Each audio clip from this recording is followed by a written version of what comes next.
Jai Jinendra.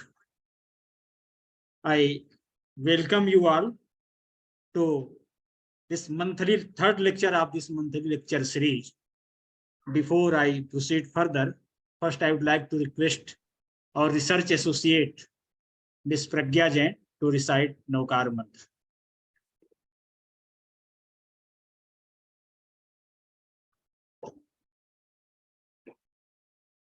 नमो रिहंताय नमो सिद्धाय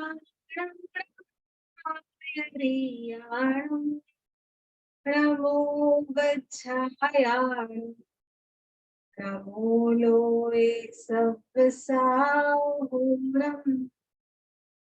एसो पंचनमोकारो सव्वपावपणासनो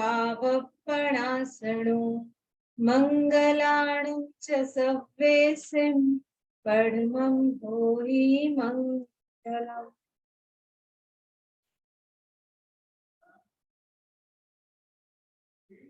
Thank you, Pragya ji. Friends, you all are aware that ISGS is engaged in the promotion of academic studies of Jainism since its inception. And this monthly lecture series is a new initiation by ISJS for the promotion of Jain studies. Besides this, ISJS has taken two more new initiations for the promotion of Jain studies globally. ISJS has proposed two annual awards, ISJS Awards for Best Book of the Year and ISJS Award for the Best Article of the Year. Detail is available to our website, so interested scholars can visit our website. And another important feature which we have added in our profile, first time we are going to organize a 10-day online program on Jainism in Hindi, particularly for Indian students and beginners. So for detail about ISGS, you all are requested to visit our website. You will find many more things in our website. For today's lecture, as you know, the topic is Anekanta and global issues. And for this topic, we have invited a renowned scholar of Jainism, Professor Samani Chaitanya Pragya ji. Professor Samani Chaitanya Pragya ji is former head of Department of Jainology and Comparative Religion and Philosophy at Jain Vishwabharati Institute, Ladnu, and founder director of Bhagwan Mahavir International Research Center at Jain Vishwabharati. Since 1986, she has been practicing Jain nun and is working in the field of education. She did her master's and PhD in Jainism from Jain Vishwabharati, and her PhD is published by the title Scientific Vision of Lord Mahavir. Her teaching, her research and publications are mainly based on Jain philosophy and science. Presently, she is working at Florida International University, Miami, Florida, United States, for promoting Jain studies and research in Western academia. She has also worked at Ghent University, Belgium. Somebody is associated with her for a long time. So on behalf of myself, behalf of ISGS, Samri, I welcome you. For today's session, our co-founder, Dr. Sulekhan Jain, is requested to chair the session. He has been an international consultant in technology. As I told that he is the co-founder of ISGS and founder and co-founder of founders of many organizations and institutions in North America particularly. He has traveled extensively to spread Jainism and has been at the forefront of many religious and social activities. Apart from publishing several books and papers, he has to his credit several awards and honors.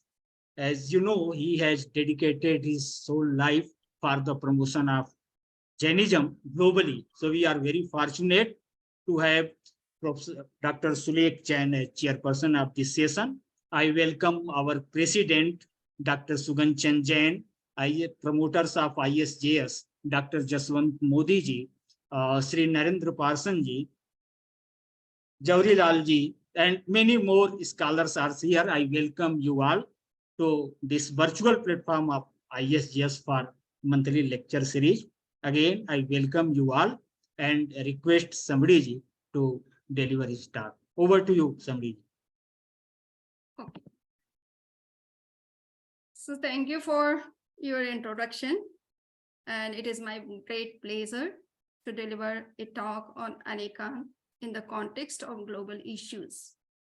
We know that there are so many different types of issues in our society and in the world. Acharya Mahapragya ji was the great exponent of Anekanta in the 21st century. And he has written so many books on Anekanta. Especially, I would like to refer to 3 books. The first book, which is known as Anekanta in Jain philosophy, he has reflected a lot about philosophy on Anekanta from philosophical point of view and also from scientific point of view in that particular text. The next book which he has written is Anekanta Third Eye, and we can see that he has given solution to the global issues, problems, and what we can say that whatever conflicts are going on in the world in different fields, he has addressed to those issues and has presented Anekanta in a very wider perspective, in a very applied form.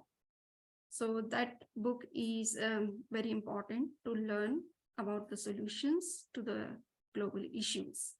And the third book is Anekanta, The Quest for the Truth. So that is also very important, that how we can understand truth in a proper perspective and can present it. So with these words, I would like to share my presentation so that we can see that what kind of solutions he has suggested for the global issues.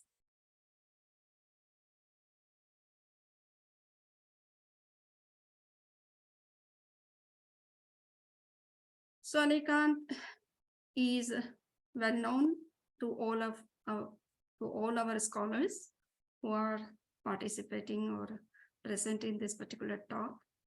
I need not to explain what Anekanta is, but just in few words, I would say that truth is multifaceted and therefore it can be perceived and explained in various ways. There may be that some descriptions which are regarding the truth may look sometimes inconsistent or contradictory or opposite, but it is not the truth that they are completely contradictory or cancelling of each other. They are complementary. They are assisting to understand the truth in a wider perspective and from different angles. So we have to see that if we are finding some views which are related to the truth, but very different from our views, they may also be equally true, and we can accept them to have wider perspective, wider understanding about the truth. Anekanta is very important from many point of view, and especially from the scientific point of view also, we can see that there are certain theories which have emerged in the field of science, and they are very close to the concept of Anekanta. So the theory of complementarity quantum mechanics, wave-particle duality, logic, probability, statistics, the special theory of relativity, and Gödel's incompleteness theorems. These are the scientific theories which are very close to Anekanta, and they are supporting that, yes, truth is multidimensional and one cannot see all the aspects together. So our knowledge is always limited about the truth. And there is quantum physics, in which we find the theory of Heisenberg's theory of uncertainty and Schrodinger's theory. They all are also supporting that truth has multidimensional multi-dimensions, and we cannot see all the dimensions together. So whatever we are perceiving in a limited sense. And there are two important corollary theories which are known as Shatvada and Naivad.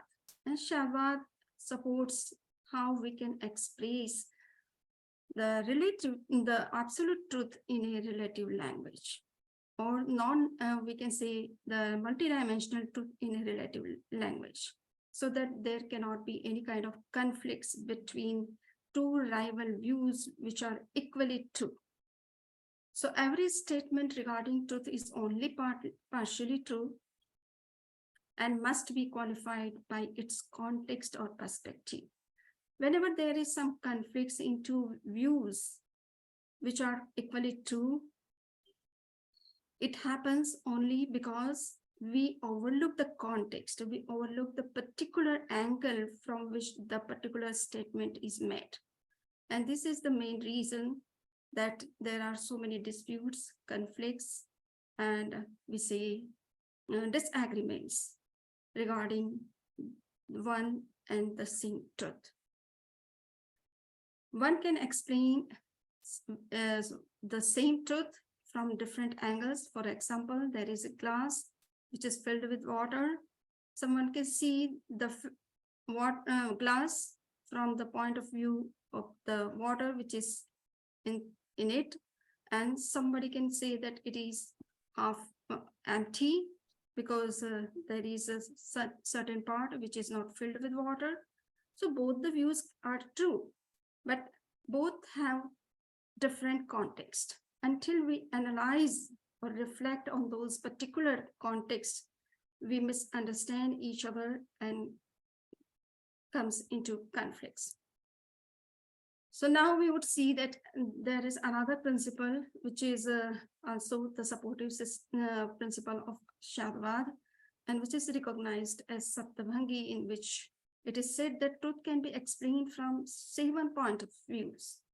So if we can see that all those views together, then we can have the complete picture of the thing. The reality is having all the 3 aspects: origination, cessation, and persistence. Somebody sees only the origination part, somebody sees only the persistent part, and somebody sees only the cessation part. But all the 3 together make the total reality. So if we want to explain any reality, we should keep all the 3 angles or 3 aspects into our consideration, and then only we can be able to explain it in a complete sense. We can make 1 sentence, we can make 2 sentences, and if necessary, we can make all the 7 sentences to explain some truth. But we should understand that whatever we are saying, that is always contextual and related to particular aspect and not covering all the entire truth. Naivad is another corollary principle of Anekanta, which emphasizes on the truth that whenever we are perceiving, or a common man is perceiving truth, then he is focusing only on one aspect and making absolute statement about the truth. And that makes conflicts among the different people who are perceiving the same truth from different angles. So the right way to express the view of particular person is that he should say something in particular context without rejecting others' views or other aspects of the truth. He should always leave scope for others' views and to discuss other aspects of realities, of the same reality.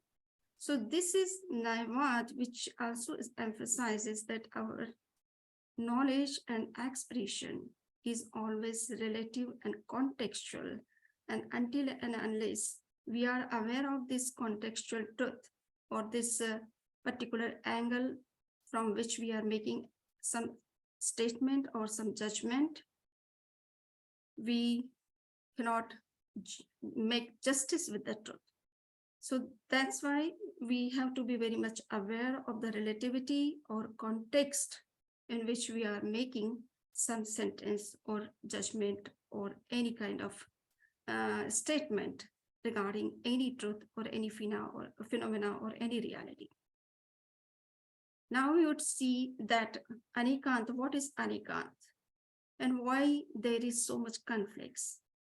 So the main reason which is found in Jain scriptures, that the main reason of conflicts is our perverted views. We are emphasizing just what is not truth and overlooking what is truth. Truth is actually multidimensional, multifaceted.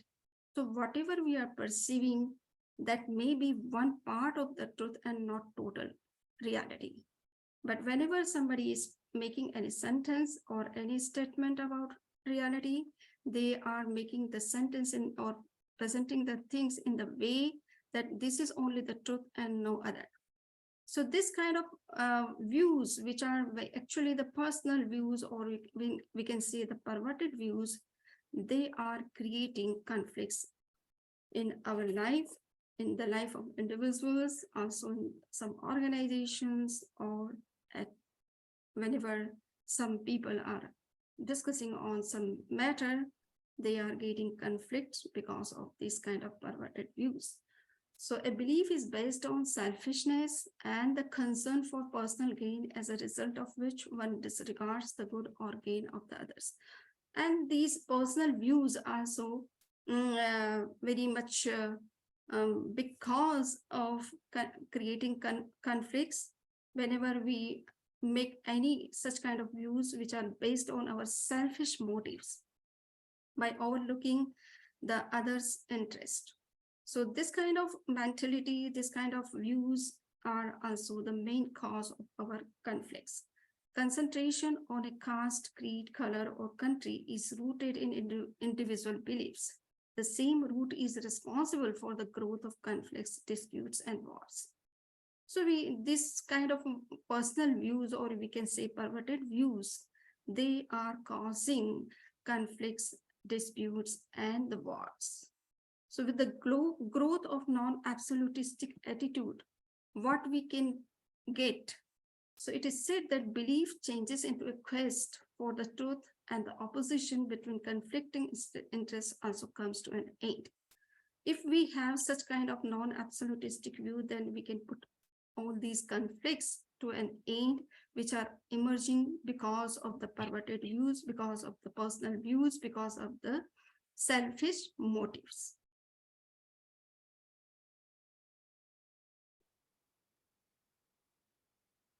It is commonly believed that the interests of any two castes, sects, or classes are mutually antagonistic. But in reality, they are not such.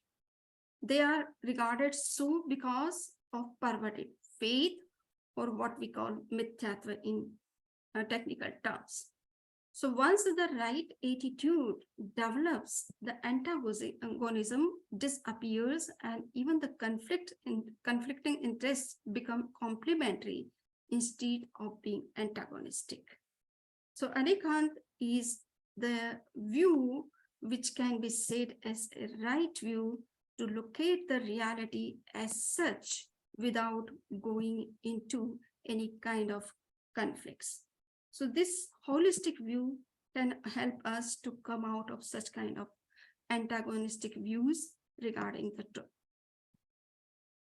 Now we would see that Anekant is a right view in what sense? So right view is non-absolutism or Anekant, or non-absolutism or Anekant is the right view. Both are tantamount. We cannot separate these two terms from each other. So perverted view means absolutism or the assertion that nothing but what one thinks is right. To treat a mode or thought as absolute or inclusive is absolutism. To treat a mode or thought as relative and incomplete is non-absolutism. So here we can see that what is absolutism and what is non-absolutism. In what sense we are discussing Anekant as non-absolutism. So whenever we promote any thought or any idea as absolute or inclusive, while it is not so, then it converts into absolutism and causes so many different types of conflicts, oppositions, or rivalry actions. To determine a reality, one should have a non-absolutist view. Anekant has two basic points of views: absolute and non-absolute, or we can say relative. For determining the substance, one should have the absolute viewpoint. For determining relations and modes, one should have the non-absolute viewpoint. So we know that reality is having two aspects. One is substantial aspect and other one is modal or relational aspects. So when we are looking at the substantial point of view, then we can make some absolute sentence in the sense that substantial part never changes. It remains as it is in all the three times. So you can make that kind of absolute statement about that substantial part. But so far as the modal or relational parts are concerned, they are always relative. They are not absolute. They are changing with time, circumstances, space, and time. So we cannot make any absolute sentence regarding any mode of any reality.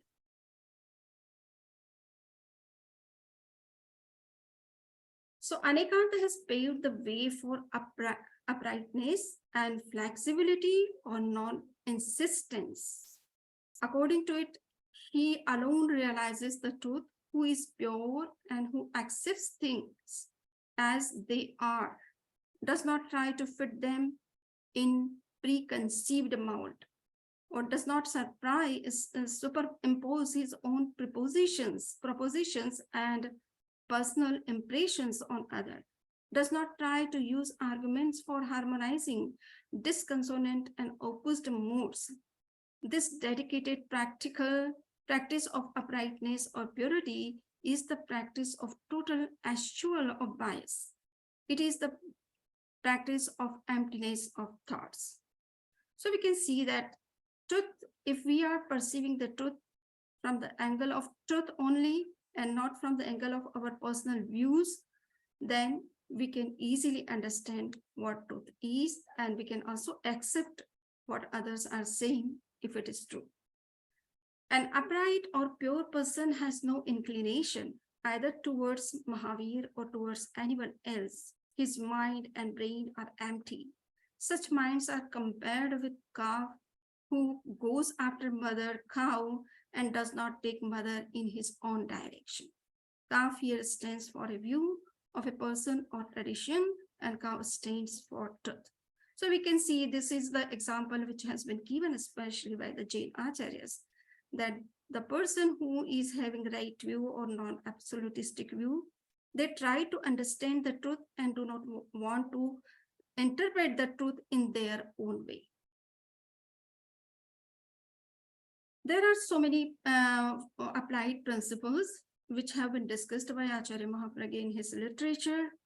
And there are 5 such basic principles which can be said as the applied philosophy of Anekant, and which can help us to understand the problems, the issues in a proper way, in a positive way, and also we can get proper solutions to the problems which are emerging in the society or in the globe. So you can see that mostly we find that two castes, two sects, they are mutually fighting with each other, and they are taken in the sense of antagonistic parties. But on the contrary, we find that actually different individuals, castes, sects, they all can survive and obtain relative benefits only on the basis of the non-absolutistic viewpoint. Here, the example of glass is given again. Glass is half empty and half full are not antagonistic, but they are complementary. Similarly, if there are two different parties are there in society, or two castes are there, or two different sects are there, they can also be the complementary to each other or supportive to each other, rather than taking them as the rivalry or very opposite to each other. The class struggles which we find in society, it is also because of the absolutistic viewpoint. We see that the principles of class differences and their hostile vested interests needed to be examined in the context of relativity, for on the basis of the relativity, even antagonistic interests can be reconciled. So relativity can help us to come out of these class struggles also. If we could see the point of the workers and the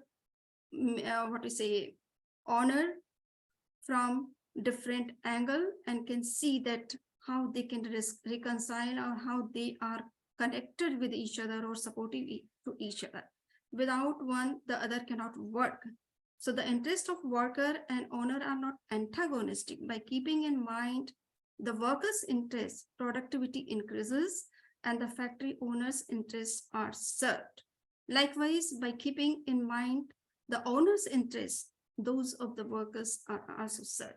If both seek to serve their interest in absolutely independent terms, the interest of both are jeopardized. So this is the view we have to think of it, because this Anekanta view can only help us to understand the point of workers and also the owner. When these interests are examined in absolute term, the inevitable result is conflict, violence, involving the abundance of the principle of the purity of myths. So this is the main reason of corruption, immorality in the society. The second applied principle, which has been discussed by Acharya Mahapragya in his literature, is reconciliation. Reconciliation is the principle of the quest for unity or identity, we can say, between two apparently different characteristics of a substance. So characteristics which differ are not altogether different. They have identicality also. Reconciliation can be brought about only by recognizing the identity principle. The table and the chairs are looking different, yet they are not made of same, or yet they are made of same material and having some color, therefore they are not completely different.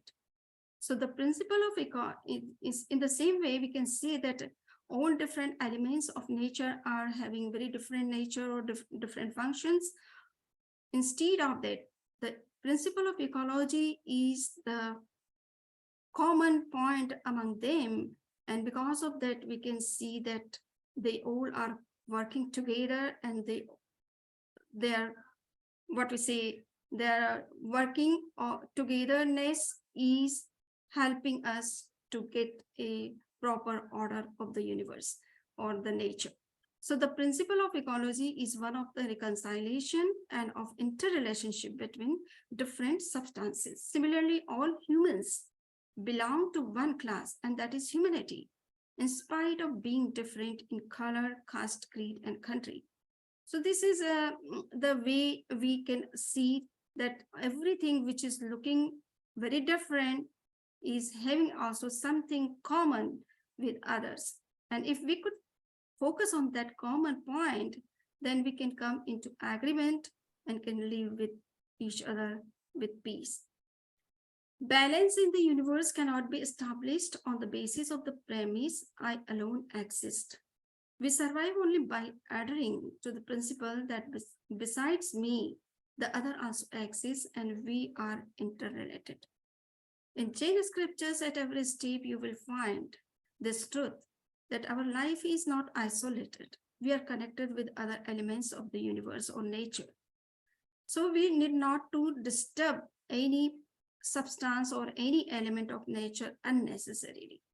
So our life is interconnected. Similarly, when we are living in the society, we are living with the support of many other people.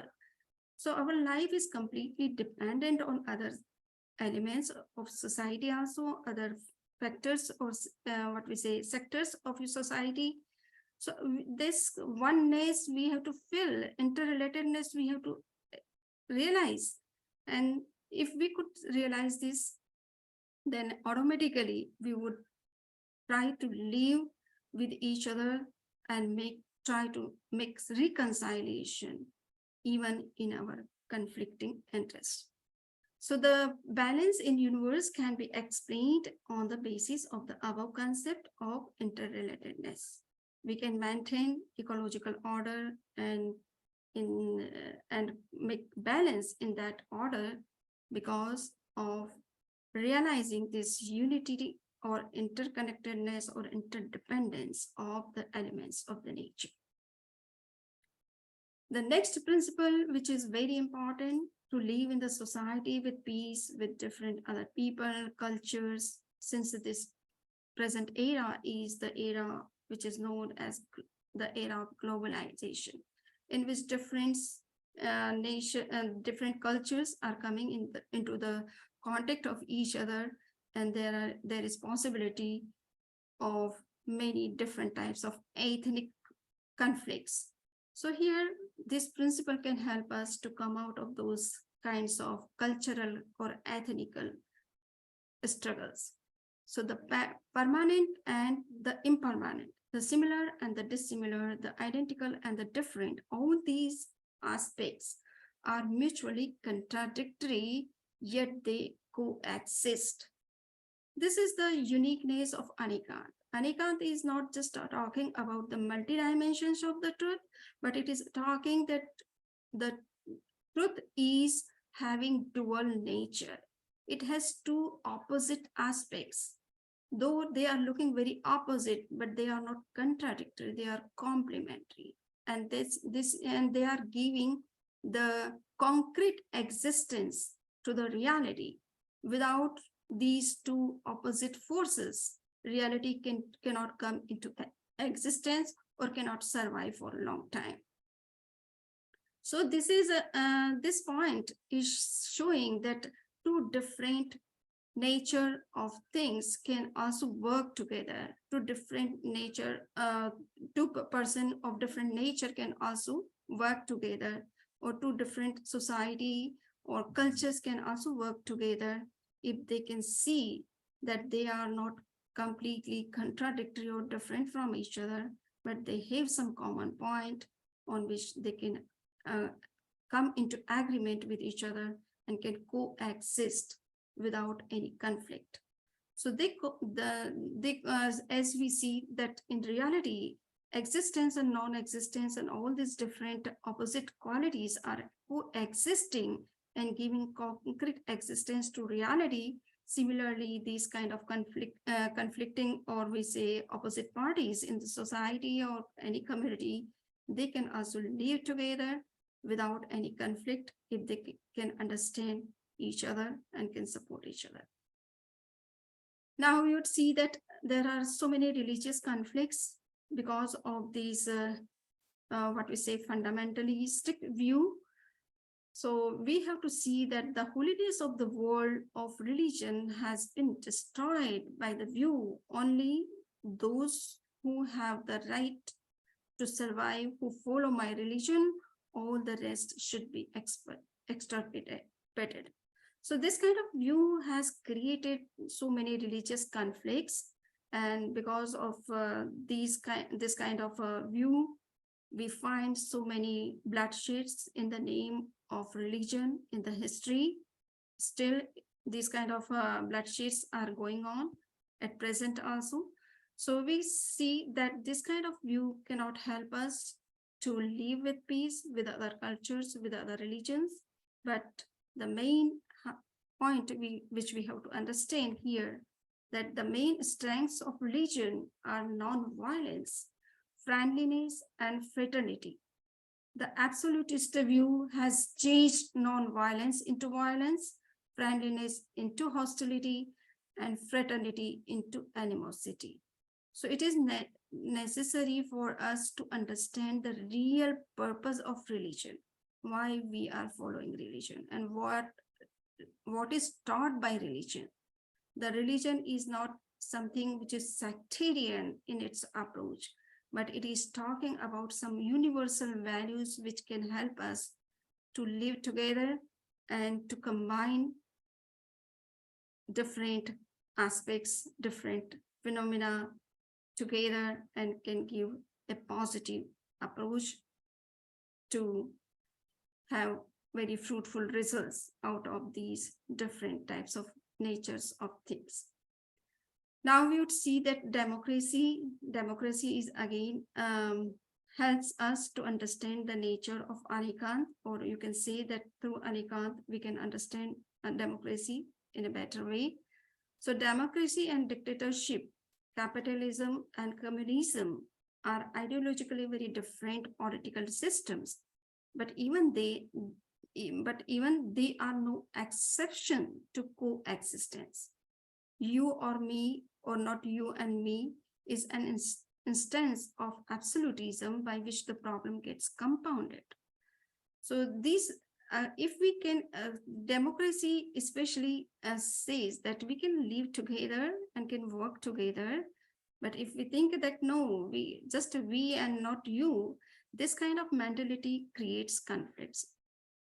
So Anekanta says that no, it is not that we only, but there are some other people also, we can live with them.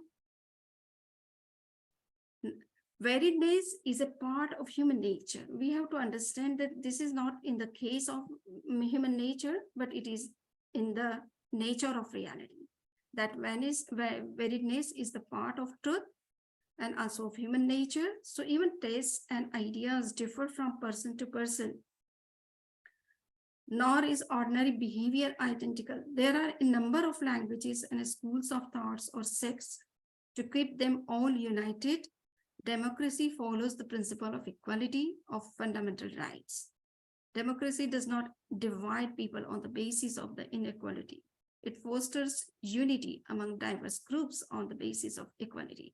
So this view of democracy also helps us to understand the nature of Anekanta, that Anekanta also promotes the same truth, that things may be very diverse, realities may have diverse aspects. Instead of that, reality can work with the support of these diverse aspects of reality. So, and for that, we have to give the equal importance to each and every aspect. Instead of giving whole emphasis on one and overlooking other. So this kind of approach is taken into consideration, then it is not very difficult for us to live with others and to work. Democracy can project a glorious image without balancing the claims of diversity and unity. The philosophical basis of this balancing system is Anekanta. According to Anekanta, nothing is altogether different or identical. A general characteristic lends identicality to things, and a specific characteristic makes them disparate. Absolute insistence on identicality destroys usefulness. For then, individuals' specific characteristics cannot be put to use. Absolute insistence on disparateness makes things devoid of their basic generality. It is for this reason Anekanta posits the following maxims. From a certain point of view, all objects are identical. From a certain point of view, all objects are disparate.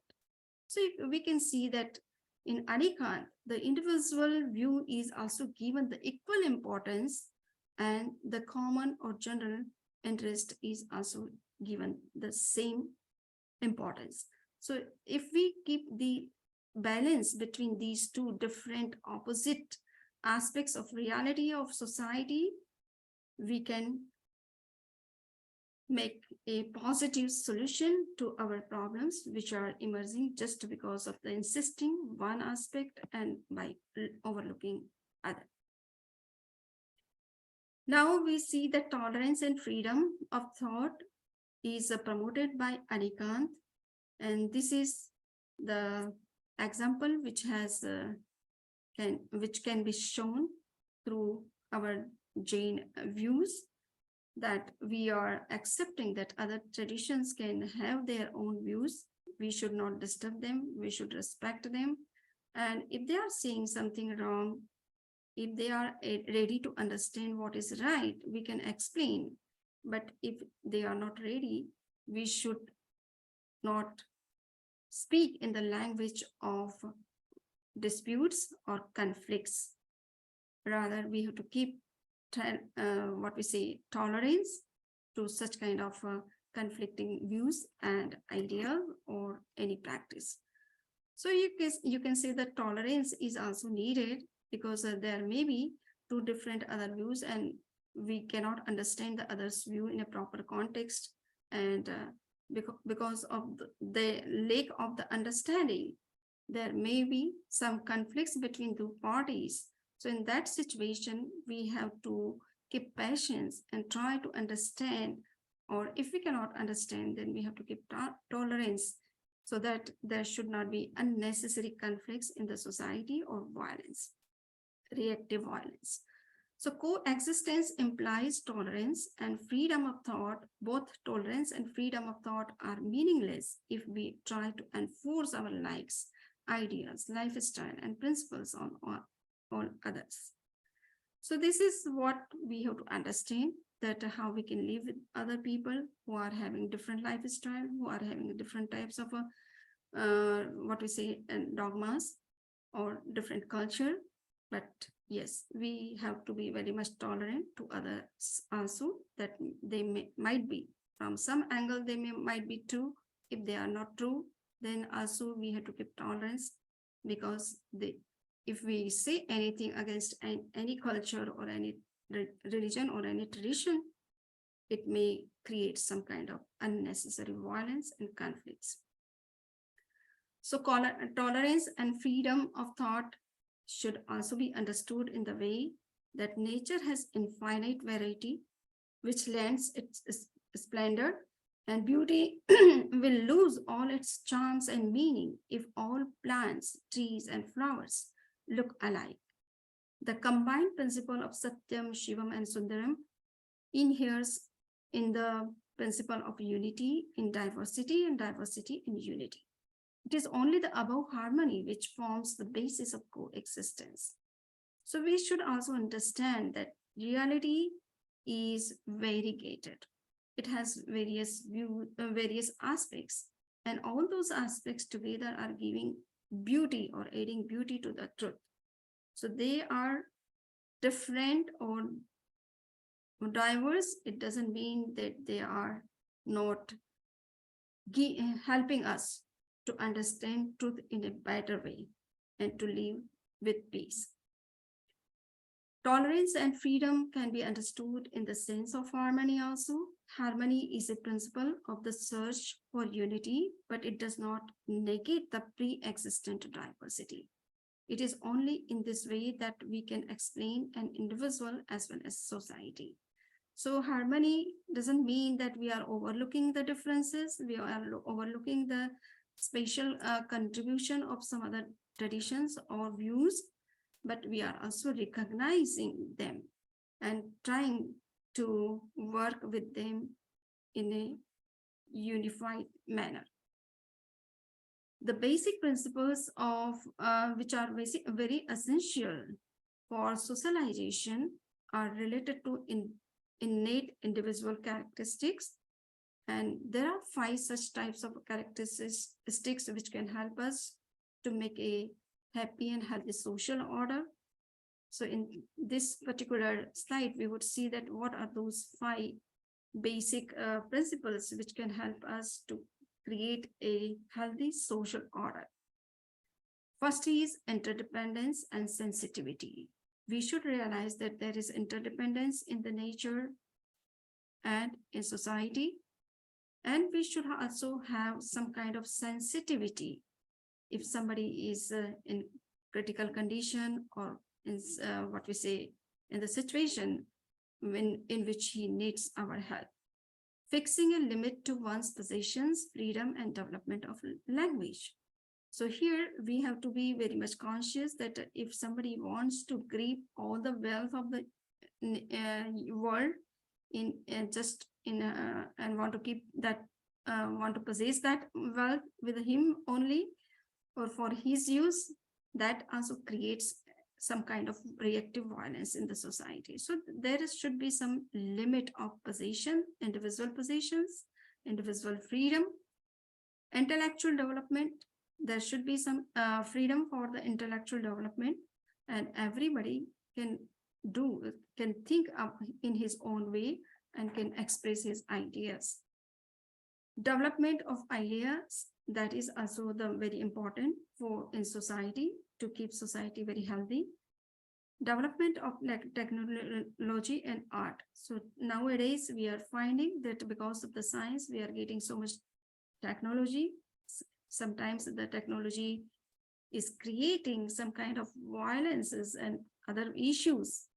But at the same time, we have to look at some benefit of this technology, and because of that, we can also think of some positive solutions to our problems and issues which are just emerging due to some overuse of the technological things. And the class view, there are 2 views in Jainism. One is called Sangranai and the other one is called Vyavaharanai. So Sangranai helps us to maintain social order in a proper way. But the analytical view, which is known as Vyavaharanai, it also says that there is some predominance of distinction or differences, and we should also recognize them. And by reconciling these both the views, we can create a social order which is useful for all and also prosperous and progressive. And in that kind of social order, the individual has some would have some right to live in his own way and to develop himself in his own way. So here it is said that if social rules and laws and orders are formulated by reconciling both social and individual needs, their compliance will be natural and very comprehensive. Mostly people, whenever some laws are formulated, though these both aspects are kept into view, and that's why they help not only the society, but also the individual. Many causes of increase of violence put forward. The most prominent is economic greed, which is engendered by a false or perverse conception. So it consists in the belief that one's capital should be enhanced through borrowing, with the illogical assumption that returning the loans involves greater efforts, more business, and higher production. Taking loans has now become a source of inspiration, a basis of economic development. But this is also a kind of absolutistic view and not absolutistic.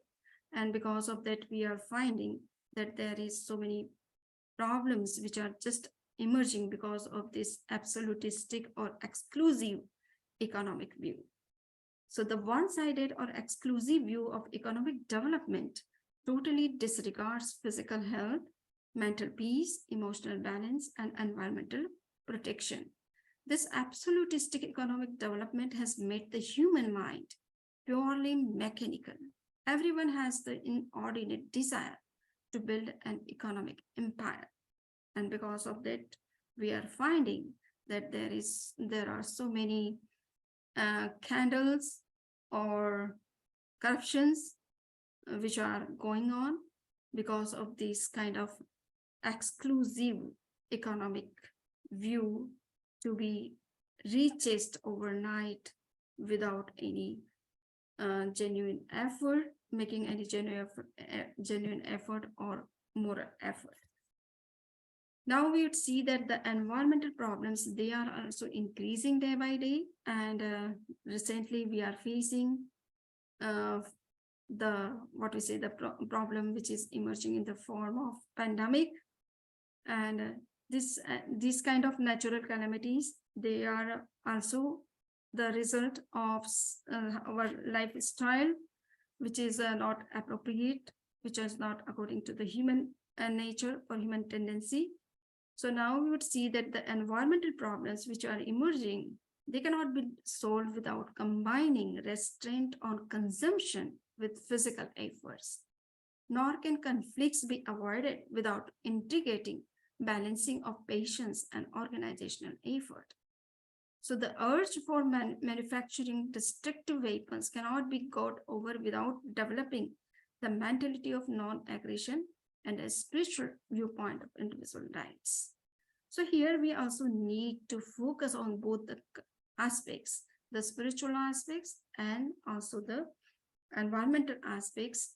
And we have to see that just environment is not only required to make balance between in the nature or to keep nature unpolluted, but and to create a conducive environment to survive, but it must also be very much in tune with physical health and other issues which we are facing. So here from environmental point of view also, we have to be very much conscious about those efforts which are being made. They must be inclusive and comprehensive and keeping all different issues and problems in view, and it must provide such kind of inclusive solution to those problems so that we can also come out of these environmental problems and issues and can live a healthy life. So with this, I would like to conclude my lecture here, that Anekanta is a holistic and right view to understand the problem or to look at the reality and to present a positive solution to our individual, social, religious, economic, political, and international and global issues. Thank you very much. Thank you, Samani ji, for this nice presentation on Anekantwad and its application. Friends, now session is open for discussion. So if you have any question, please press the button raise hand and we will give you access to unmute you. So if you have any question, please press button raise hand.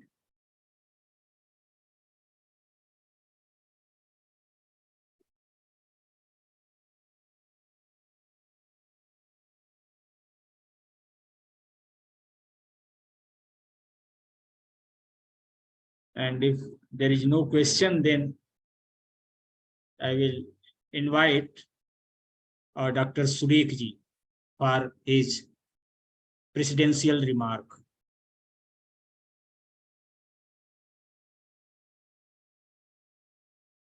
Jai Jirendra, Samani ji and all my friends here.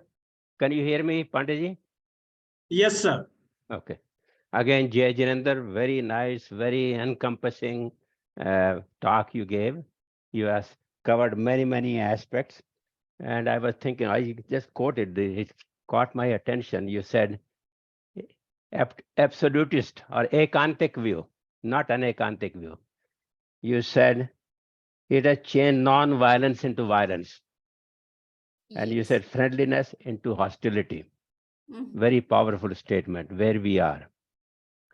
Let me just share on a very simplistic tone Anekant was not in, even though this concept is many thousand years old, Anekant has not been recently in the Jain vocabulary. And by that I mean is when I was born and when I was growing up in India and for many years, nobody knew what Anekant was. They thought it was a foreign language. It is only during the last 30 years we have started sharing the West, excuse me, the Western world has started promoting the concept of Anekantvad and Syadvad. Acharya Mahapragya ji, as you mentioned, wrote several books. There was a seminar Anekant in Baroda, I don't remember, 25 years ago maybe, which I attended. And in the West, Professor Matilal, the thesis by Jeffrey Long, Anil Mundra, and many others recently. These are the forerunners. These are the people who are promoting the concept, a beautiful concept of Anekantavad. Okay, so I think recently people have started saying 3 A's of Jainism: Ahimsa, Aprigraha, and Anekant. I never heard of these things, okay? Even though it is not much in the Jain vocabulary, and even in Jain practice, I'm just coming to practicality. There's so many differences, so many conflicts within the Jain community. Do they ever sit down and talk and look at to try to resolve them about Anekantvad? We are not yet example of Anekantvad in practicality. I'm talking on a societal issue. So we need to pay attention to that aspect. Okay, that we have such a beautiful philosophy, and the whole world wants to know. But are we there yet in practice? I don't think so. Okay, so this is something Samani ji and all of us need to work. And I was thinking that Anekantva, I try to be simple. And simple means I start thinking, can somebody define this creature that you are looking at, Sulek Jain? Forget about many other philosophies and religion. And I looked at and I put it down on a piece of paper and let me share. Say, who am I? A biologist will see me as a creature of evolution, while a physiologist will see me as entity entirely as a product of my organs, glands, diet, disease, and their development. An anthropologist will see me only as a product of my culture, while a social physiologist may describe me as a victim of my social environment. And a and a physiologist think that I'm a slave of my own subconscious drives. A linguist may believe I am completely molded by my language, since language is the vehicle of thought and communication. Just look at Sulek Jain itself. If you ask Jason Modi ji, who is here, he will describe me completely differently. But all of them will say something about Sulek Jain, not completely. An artist and musician see me as an aesthetic animal. A chemist may picture me as purely a quantity of atoms, whereas a physicist may explain my primarily as a complex electrical mechanism. See, Sulek Jain. A philosopher will neglect my body and only see my mind. A historian will see me as a product of the famines, earthquakes, revolts, wars, and that occurred many long time ago. An economist will see me as an asset to the continuous flow of money in society. Okay. A mathematician will not bother about me because of my glaring inconsistencies and exasperating unpredictability, but also because he simply cannot add, subtract, multiply, or divide me. A shopkeeper will see me as a customer. If you ask him, Sulek Jain, no, only as a customer. A politician will see me as a vote. Okay. And a guru will see me as a chela, student or disciple. My relatives, my father, My mother, sister, brother, son, daughter, wife, husband, they will see me only from their perspective. Okay. And a politician will see me how much, to whom do I vote and how much money I give. So my whole stance is, even people cannot describe Sulek Jain. How can we describe and understand the whole philosophy of many, many points of views where we have a major conflict? So I think Dr. Firodia, when he talks, he really talks that this is what Jainism has to give. He talks very profoundly, very magically, beautiful words about Anekantwada. I've listened to him. So my whole take is, let's bring Anekantwad into Jainism, not keep it purely as a simple philosophy to give beautiful talk to others. Let's practice it. Let's break down the walls between various firqas, various sects. If we don't do that, then we are not there. So this is my humble request. And we have a beautiful philosophy and try to bring it, preach. I would like every sadhu, every philosopher to preach this philosophy. Along with ahimsa. I was born in ahimsa, but never anekantavad. Okay. So this is what my humble request. Thank you, Samani, for giving a very beautiful talk. Jai Jind. Thank you. Just I want to say that yes, Anekant doesn't ignore the diverse views.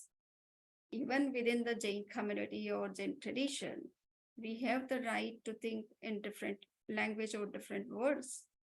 So if there are different views or different words found in Jain tradition also regarding one and the same truth, so where is the harm in it? Different views are fine. Okay, Yes. but we need to understand all of those, that there is this is all reality. Okay, not say my view is the only view. Yes, That is true. We have to recognize the other also. we all know Anekant different views, but what has become is Ekantvad.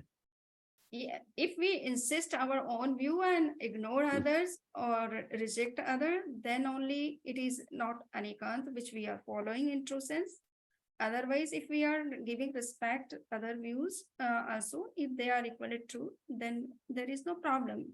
Everybody can say anything if they think that they are focusing on reality and analyzing from some different angle.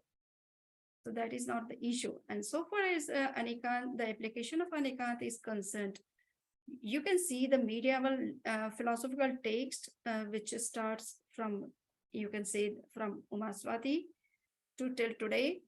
In all those philosophical texts, Jain Acharyas have reflected and used Anekant, the word Anekant, and they have written a lot just to see that yes, the other traditions, they may not be Jain traditions, but they are having some views regarding the some truth.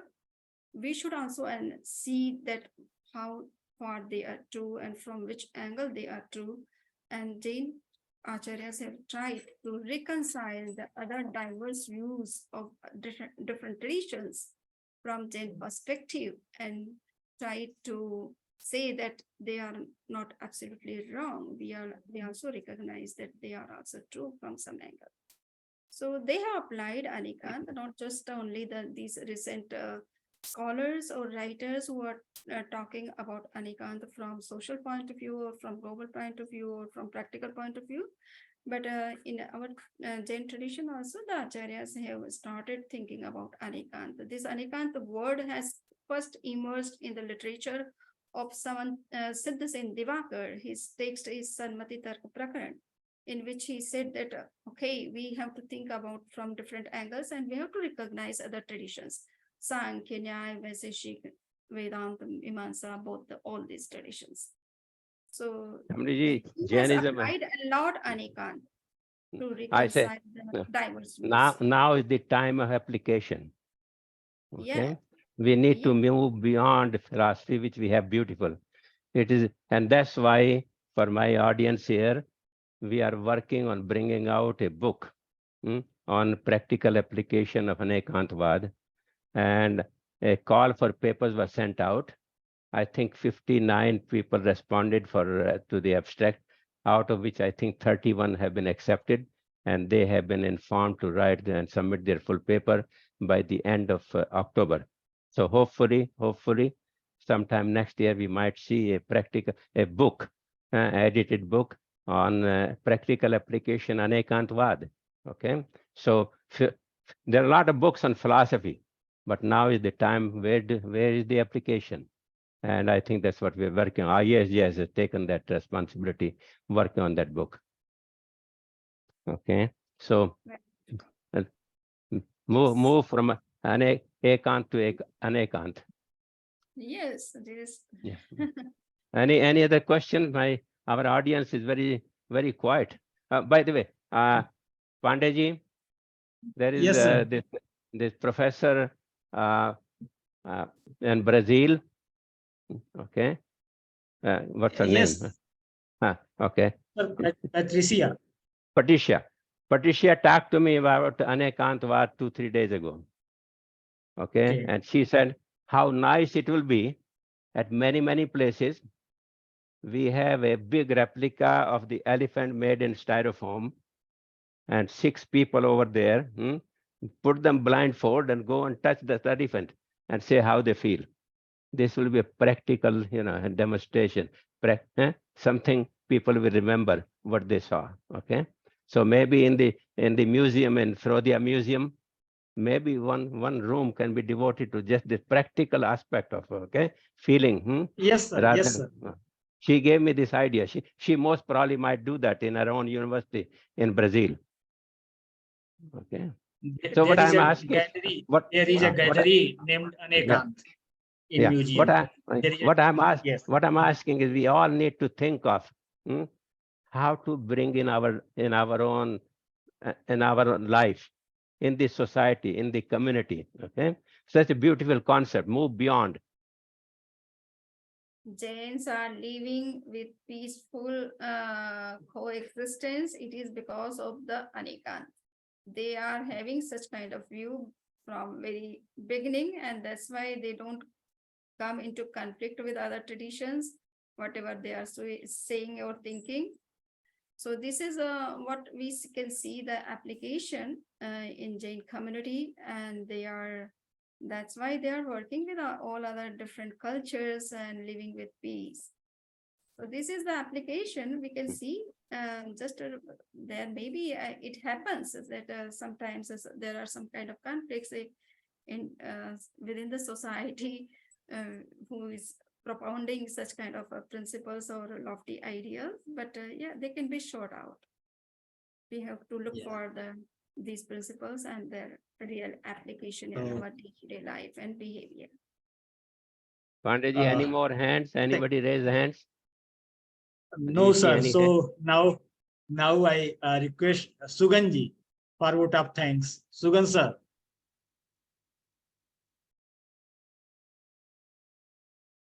Hello, can you hear me? Yes, Samani, sir. Samani, thank you very much. I was feeling that I am back at Ladnu as your student and learning the Anekant doctrine. And the books you mentioned about Pragya, I read them at least 10 times to grasp the idea of how to apply this. But like, Dr. Sulejan said, doctrine is very nice. How to make the doctrine universally applicable. And I will give you 1 or 2 examples. Number 1, principle. In epistemology, Jains say that intelligent people can understand sutras or the doctrine. But for the common people to understand it, we have to use examples, stories, and pictures to convey the idea. And then they understand, and then they start, practicing on this. In real life, I tell you, how many of us have heard of the scientist called Tesla, engineer Tesla? He was a Czech, engineer who devised ways how to transmit DC current long distance. And he started, and the man, Edison, he made money in transferring this to alternative current. And today, we don't know who Tesla was, but our dear friend of Tesla Motors, he is minting money. And as a gesture of his to Tesla, he named his car as Tesla. So what I'm trying to say is that the principles are very good, but unless we give examples, we give case studies, like Suleik said, they will continue to stay as thesis or in the shelves of the things. So, I'm working on, as Suleik said about the book, I am working on a project with my daughter, and we call it Rhythm of Life. How to be happy. Not theoretically, but how to be happy. Why pain comes, and then related to real life stories and real life solutions. So anyway, it's great to become a student with you. I have learned a lot, and I will use a lot of your statements in the paper that I'm using, that I'm writing. Thank you very much. Thank you very much. Okay. You- Srinath, This book can be read by all. It is very small, Anekanta Third Eye. All these principles have been discussed in detail with living example, practical examples. okay, where can we get this? Okay, so this is published from Jain Vishwabharati Institute. So I can say someone to send you the Please. copy. If you can help me, we somehow lost the 3 books by Acharya Mahapragya. I had them close to my heart. They are very important to So learn about Anekanta. how do I get it? I called Ladnu several times, but I didn't get any response.